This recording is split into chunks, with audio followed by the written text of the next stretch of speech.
Al andar con Jesús en su fulgida luz, en mi senda su gloria veré, y su voz he de oír, pues promete vivir con aquel que obedezca por fe. Su santa ley obedezco por fe, y feliz en mi Cristo, yo por siempre seré.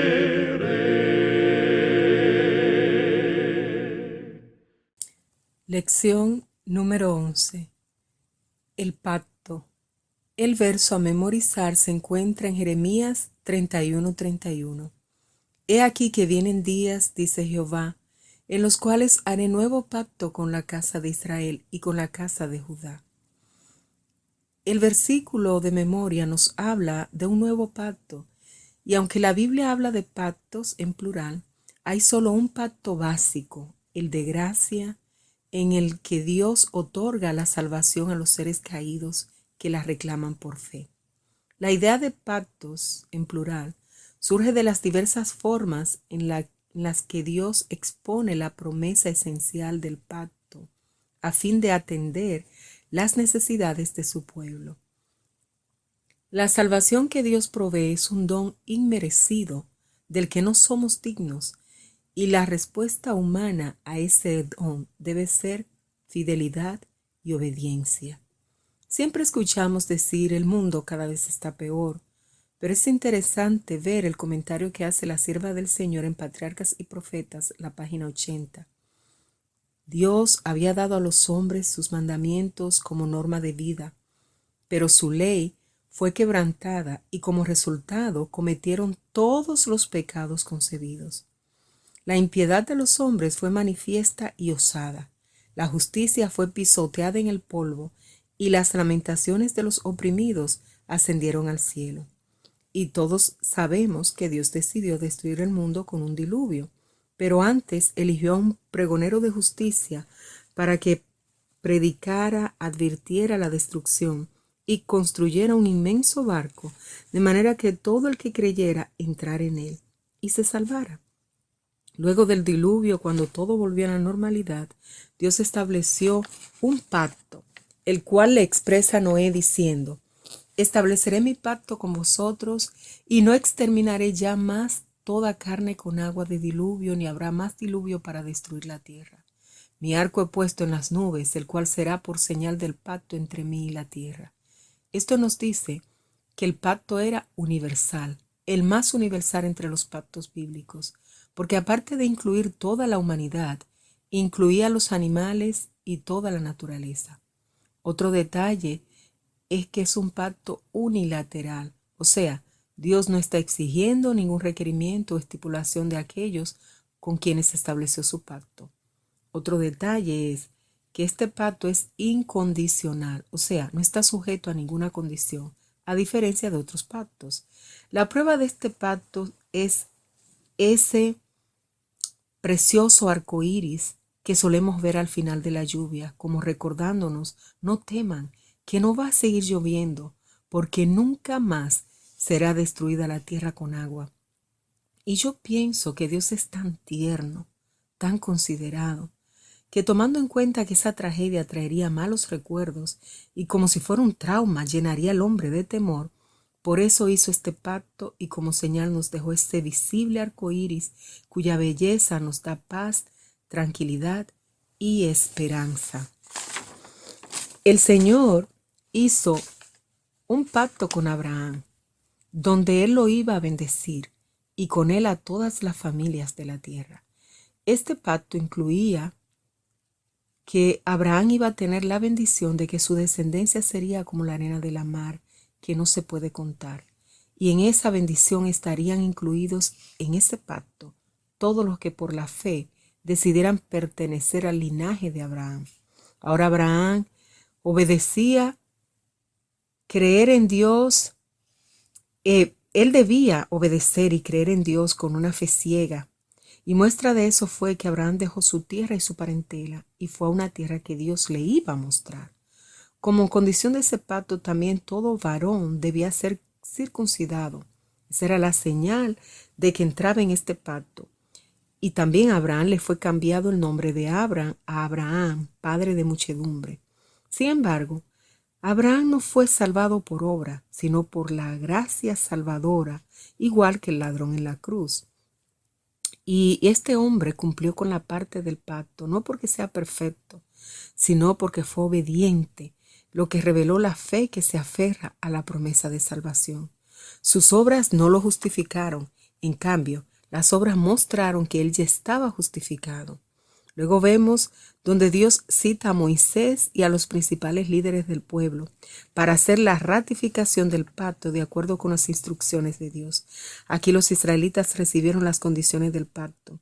Hicieron una solemne promesa a Dios que representaba el pacto hecho entre Dios y cada creyente en Jesucristo. Las condiciones fueron claramente presentadas delante del pueblo. No se dejó espacio para malos entendidos. Y el pueblo unánime, o sea, a una voz dijo, haremos todas las palabras que Jehová ha dicho. Si los israelitas hubieran cumplido con lo que prometieron, hubieran sido cristianos prácticos, habrían sido felices, pues habrían estado siguiendo por los caminos de Dios y se hubiesen evitado toda esa tragedia que les ha tocado vivir. Pero ellos decidieron seguir las inclinaciones de sus propios corazones. Pero vemos que a pesar de sus buenas intenciones y declaraciones, ellos no cumplieron con su parte del pacto. Porque como dice el autor de la lección, una cosa es declarar que se es obediente y otra muy distinta es extendernos por la fe y entregarnos a fin de obtener el poder divino que nos da la gracia para hacer lo que dijimos que haríamos. ¿Cuántas veces nosotros, así como el pueblo de Israel, somos impresionados y tocados por un buen sermón, un buen mensaje? Aceptamos el llamado y pasamos al frente, comprometiéndonos a obedecer. Pero al igual que el pueblo de antaño, nos olvidamos y fallamos en cumplir esa promesa. Porque es que solo por la fe y por aferrarnos a las promesas que vienen por fe, podemos ser obedientes. Una obediencia que se expresa por la lealtad a la ley de Dios. Cuando vemos a un Pablo hablando de la ley y de los pactos, tenemos que ubicarnos en el contexto en el cual él estaba viviendo en ese momento. Y era que los judaizantes querían hacer de la ley y la obediencia el centro de la fe, cuando en realidad lo es Cristo y su justicia. Y eso era lo que Pablo quería que ellos entendieran. Ahora, en Jeremías 31:31, nuestro versículo de memoria y extendiéndose al 34 nos habla de un nuevo pacto, porque no es nuevo debido a que se llevaría a cabo cuando ellos regresaran del exilio babilónico y las bendiciones que Dios les otorgaría a su regreso. También es nuevo porque ellos habían roto el pacto que Dios había hecho con ellos anteriormente en el Sinaí. Y este hecho de rebeldía y desobediencia fue precisamente lo que trajo la desgracia que los llevó al exilio. La reformulación de este pacto los preservaría y les daría esperanzas para el futuro. Como el pacto del Sinaí, el nuevo pacto sería de relaciones o una relación personal e incluía la misma ley, los 10 mandamientos que también habían sido dados allí en el Sinaí.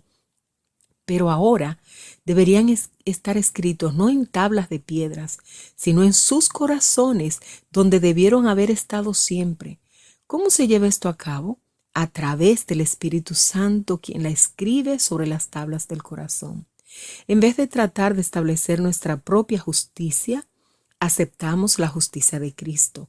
Su sangre expiatoria es la que nos limpia de nuestros pecados. Su obediencia es aceptada en nuestro favor. Entonces, el corazón renovado por el Espíritu Santo producirá los frutos del Espíritu y sucederá lo más anhelado por cada cristiano, y es que mediante la gracia de Cristo viviremos obedeciendo la ley de Dios escrita en nuestros corazones. Patriarcas y Profetas, página 389. Bajo el nuevo pacto, sus pecados serían perdonados, conocerían al Señor por sí mismos y obedecerían la ley de Dios mediante el poder del Espíritu Santo. Esta profecía de Jeremías del Nuevo Pacto contiene una doble aplicación. Primero, se refiere al retorno de Israel a Dios y que cuando se volvieran a Él con todo su corazón, Él los llevaría de vuelta a casa, a su hogar, de donde fueron arrancados. Y la segunda aplicación se refiere a la obra de Jesús, el Mesías, cuya muerte ratificó el pacto y cambiaría la relación entre los humanos y Dios. En el nuevo pacto obtenemos la expresión más plena del plan de salvación que antes había sido revelada solo en sombras y tipos. Recordando esos símbolos y tipos, tenemos que el pan es un símbolo del cuerpo quebrantado de Cristo, representado por el Cordero Pascual sacrificado como se revela en el Antiguo Testamento. El jugo de la vid representa la sangre de Jesús derramada en la cruz, revelada en el Nuevo Testamento. Y ahí confirmamos que la obra de Jesús comenzó en el Antiguo Testamento y no en el Nuevo, sino que ha continuado en el Nuevo Testamento.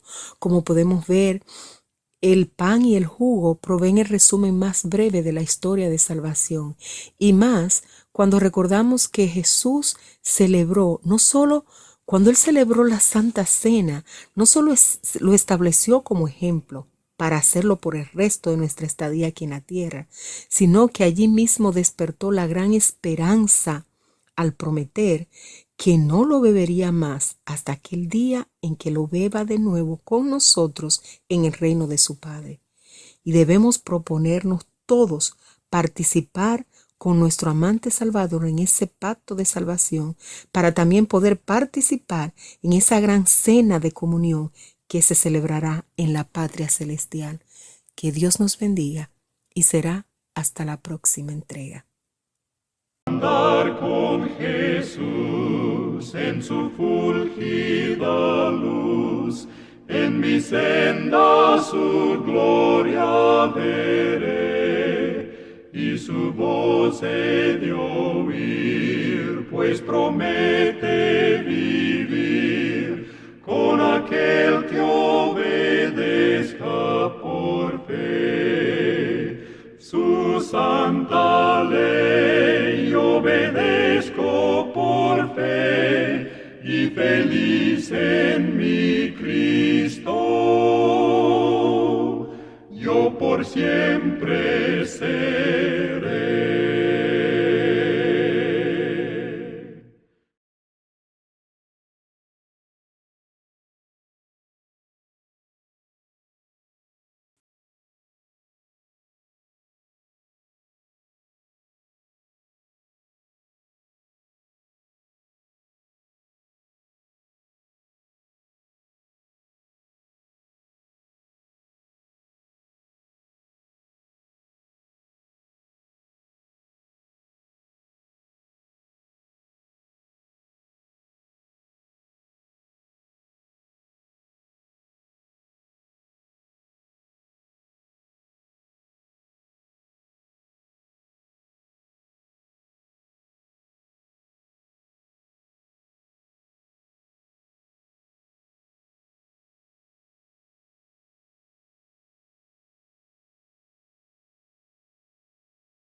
promesas del Señor Jesús son apoyo poderoso de mi fe. Mientras luche aquí buscando yo su luz, siempre en sus promesas confiaré. Grandes las promesas, fieles las promesas, todas las promesas del Señor.